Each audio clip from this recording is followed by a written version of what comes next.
Stinky Clothes DIY, real simple to use. All you need is water, white vinegar, and 2 buckets. Okay, 2 buckets. All right. Now, to mix it, to make it real quick, it's a 1-to-1 ratio, meaning 1 part vinegar, 1 part water, tap water, and you're going to put it in the bucket. What I used here is I have a 2-cup Pyrex here, so I put 2 cups of vinegar in here, 2 cups of vinegar, 2 cups of water, and that makes my 1-to-1 ratio.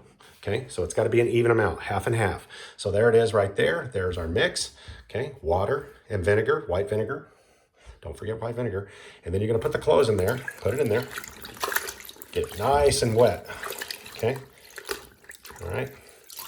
And you don't want to wring it out. You want to make sure all of it gets saturated with the vinegar and water mix. 1-to-1 ratio, half and half, water, vinegar. Okay, now once you get it soaked up, you do not want to wring it out. So let me bring the bucket closer so I don't make a mess in here. Okay, you're going to bring it up completely soaked.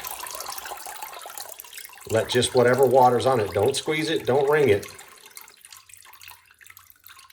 Get it to drip out as much as possible, because you can use this over and over again until it's all gone and then make another batch for whatever you're trying to soak to get the odor out of, whatever odor you got.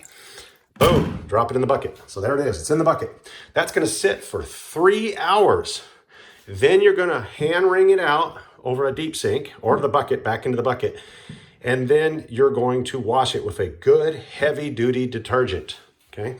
So should be quite simple for you. You're just gonna put it in there, half and half, soak it, don't wring it out, put it in the bucket to let it sit for 3 hours, and then wring it out back into this bucket or a sink, somewhere around, wherever you have a sink.